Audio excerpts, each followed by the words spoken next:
Neno la Mungu usiku huu linatoka katika kitabu cha Luka ile sura ya 6 mstari wa 46. Tunajengwa juu ya msingi wa Yesu Kristo. Uhalisia tunapoliishi neno la Bwana. Na ndio neno letu la siku ya leo. Bwana Yesu asifiwe. Watumishi wa Bwana, kama mnavyojua, maisha yetu yanatokana na neno. Ndio maana Mungu anasema kwamba utakula matunda ya kinywa chako. Bwana Yesu asifiwe. Kinywa huumba na Mungu wetu aliumba kwa kinywa. Kwa hiyo neno la Kristo lilipoongelewa hapa duniani au Yesu alipokuwa anahubiri, kuna wakati watu walifika wakashangaa, wakasema neno la Bwana Yesu lina nguvu. Watu hawakushangaa miujiza, lakini walishangaa lile neno kwa sababu lilikuwa linaleta mabadiliko na taswira ya maisha ya watu. Bwana Yesu asifiwe. Kwa hiyo mpaka leo maisha yetu tunaliishi neno la Bwana wetu Yesu Kristo, na tunapolitendea kazi linaleta mabadiliko ambayo tunayaona katika ulimwengu wa roho na katika ulimwengu wa nyama pia. Sasa tujifunze, kuna neno zuri Yesu ametufundisha mahali hapa tunapokwenda kutafakari usiku, na baadaye tuombe. Kitabu cha Luka ile 6:46 mpaka 49. Neno la Mungu nasema, na kwa nini mnaniita Bwana Bwana, walakini hamuyatendi niyasemayo?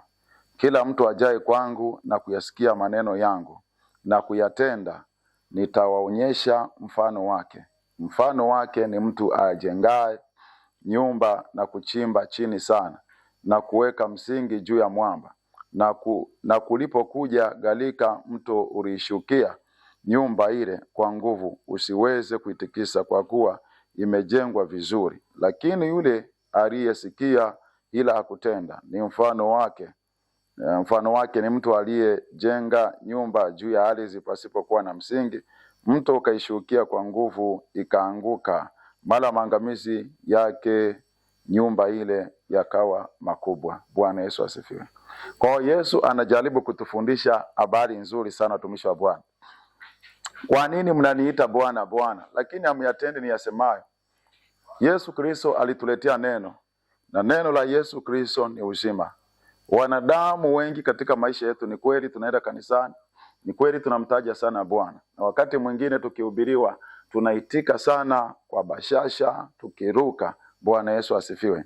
Lakini lile neno la Yesu Kristo baada ya muda huwa hatuliishi tena. Linakuwa ni kama emotional, hisia za muda, kisha linaishia mahali pale. Ndio maana Yesu anawaambia makutano, anawaambia, ni kweli mnaniita Bwana, ni kweli mimi ni Bwana, lakini mbona hamuyatendi yale ninayowaelekeza?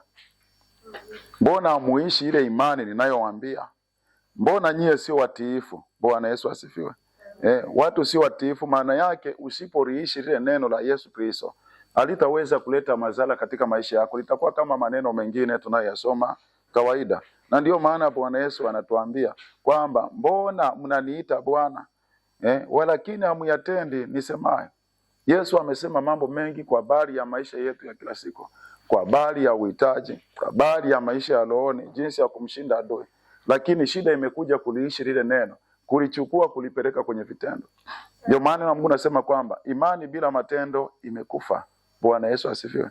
Maana yake watu wamekuwa sio watiifu wa neno la Mungu.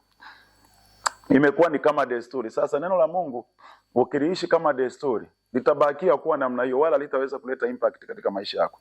Lakini utakayetaka kulitafasiri, kulipeleka kwenye vitendo, neno la Mungu litafanya mambo katika maisha yako. Kwa mfano, unataka kufanya shughuli yako au biashara yako. Ni kweli Mungu anasema kwamba nitaongoza hatua zako. Ukitoka hapo na Bwana asante kwa sababu unaongoza hatua zangu. Lakini mwisho wa siku auchukua hatua, Bwana ataongoza hatua zipi? Bwana Yesu asifiwe. Maana Bwana anaongoza hatua za mtu, si ndio? Anabariki kazi ya mikono. Wewe umechukua hatua ya kufanya kazi hivi ili Bwana akubariki. Hata Mungu anapotaka kufanya muujiza kwa mtumishi wake, mtumishi wake Musa, anamwambia Musa, una nini mkononi? Sijawahi kuona kwenye Biblia Mungu mahali ambapo alitenda muujiza bila kumshirikisha mwanadamu. Bwana Yesu asifiwe. Lazima Mungu anakuweka aware kwa kitu fulani. Akamwambia Musa, una nini mkononi? Una fimbo. Haya. Chukua hiyo fimbo yako, piga maji, maji yakafanyaje? Yakagawanyika. Mungu anataka kuwapa wana wa Israeli maji, walikuwa wako kwenye sehemu ambayo haina maji. Wana kiu, wanahitaji maji. Mungu anamwambia Musa, piga huo mwamba. Una nini tena? Anamuuliza mkononi fimbo. Hiyo fimbo, piga mwamba. Bwana Yesu asifiwe. Ugonge ule mwamba utoe maji. Kwa hiyo ndio Yesu anataka. Kama kweli tunamwamini Yesu Kristo, lazima tuishi, tutafasiri neno la Mungu kwenda kwenye vitendo. Tusilibakize kulikalili kichwani. Bwana Yesu asifiwe. Na uwezekano nitazama rafiki yangu mwingine ni mlokoro, umeokoka, una maneno ya Mungu mengi kinywani mwako, lakini hauna madhara, auendani na yale maneno ya Mungu ulionayo, kwa sababu bado hujatafasiri kuyapeleka kwenye vitendo. Bwana Yesu asifiwe. Kwa hiyo usiku wa leo Yesu anatufundisha kwamba tukumbuke tafasiri neno la Mungu kulipeleka kwenye vitendo. Kwa mfano, Mungu anasema ukiwa na hitaji lolote omba. Bwana Yesu asifiwe. Wanadamu hawaombi, watu hatuombi. Bwana Yesu asifiwe. Hatuombi, yani ndio unaona mwesema kwamba omba unachohitaji, ombeni jambo lolote mtapewa. Je, umechukua juhudi za kuomba kwa imani, kumwamini Bwana? Bwana Yesu asifiwe. Hayo maisha yako unataka badilike, maisha yako alooni, kazi yako, umechukua jukumu kweli la kuomba? Kufunga na kuomba ni sehemu ya kuchukua hatua kwamba kweli umezingatia, umetenga muda kwamba mimi naomba mpaka mambo yatokee. Bwana Yesu asifiwe. Lakini mtu anashangaa anasema niwekee tu mkono, amwekea mkono, ameishia mahali pale. Anaomba dakika 2 anasahau. Bwana Yesu asifiwe. Maana yake tumeshindwa kutafasiri. Yesu Kristo kuna kipindi alipokuwa anataka kuchagua wale wanafunzi, neno la Mungu nasema alipomaliza kuongea na makutano, akaenda kuomba usiku wote. Unajua ule usiku kuanzia ile jioni mpaka asubuhi Yesu anaomba. Ilipofika asubuhi akanena kazi. Baadaye mchana akawa amewachagua wale wanafunzi, wale viongozi. Bwana Yesu asifiwe. Unaona Yesu alivyokuwa akitafasiri neno la Mungu kwa vitendo. Je, tunaomba? Tumeweka userious kwenye kuomba? Au ni kwa sababu amesema kuomba unafika pale dakika 2 unaomba? Unapoomba pia hujaconcentrate. Bwana Yesu asifiwe. Kwa hiyo watumishi wa Bwana, ili tuweze kubarikiwa na kubadilika katika maisha yetu, lazima tulitafasiri neno la Mungu katika vitendo ili lilete uhalisia. Neno la Mungu linafanya kazi. Lakini dunia ya leo tumeliweka neno la Mungu kuwa kama magazeti, hatuendi kwenye vitendo, na ndio maana hatuoni madhara kwenye maisha yetu. Ndio maana nasema 47, kila mtu ajaye kwangu na kuyasikia maneno yangu na kuyatenda, nitawaonyesheni huyo mtu anafanana nani. Huo ni mfano ambao Bwana anatupa. Anamfananisha na mtu aliyejenga nyumba, akachimba msingi mrefu, ambaye hata masika alipokuja nyumba yake haikuchukuliwa. Maana yake huyu mtu anayechukua maneno ya Yesu Kristo anayatafasiri katika vitendo. Bwana Yesu asifiwe. Lakini kuna mwingine mvivu ambaye anayatafasiri kijuujuu, achukuliwe umanani, ayapi nafasi. Bwana Yesu asifiwe. Achukui userious kuingia kwenye matendo. Ndio huyu aliyefika akajenga nyumba yake ovyo ovyo. Bwana Yesu asifiwe. Unaambiwa mahali hapa kuna mto unapita mahali hapa, lakini wewe kwenye ujenzi wa nyumba yako Bwana Yesu asifiwe, unafika mahali pale mimi najenga tu bwana, habari za mto. Baada ya siku nyumba inafanyaje? Inazolewa. Kwa sababu gani? Kwa sababu haukuwa serious na neno la Mungu. Na ndio maana wote wanaokuwa serious na neno la Mungu, Mungu anabadilisha maisha yao. Hebu tuende tukaone mfano mmoja. Wafalme wa Pili ile sura ya 5 mstari wa 10 mpaka 14. Kuna mtu mmoja alikuwa ni mkuu wa jeshi. Naamani yule mkuu wake bosi wake ambaye alikuwa ni mfalme, siku moja alikuwa anawaza, kwa sababu alikuwa anampenda sana uje medali na huyu kamanda wake. Kumbe kulikuwa kuna mfanyakazi kijakazi alikuwa anatokea Israeli. Akamwambia mfalme, yuko mtu mmoja anaweza akafanya hivi Israeli. Yule mfalme akatuma habari kwenda kwa mfalme wa Israeli. Alipofika kwa mfalme wa Israeli akamwambia zile habari na kwa vitisho, kwa sababu ile nchi ilikuwa na nguvu kuliko nchi ya wapi? Ya Israeli. Bwana Yesu asifiwe. Basi mfalme akawa amemwendea Elisha ambaye ndiye alikuwa mtumishi wa Bwana nabii. Sasa kilichokuja kutokea kwa Elisha ndiye alikuwa inabidi afanye ile kazi. Baadaye akamwagiza yule mtu akaja.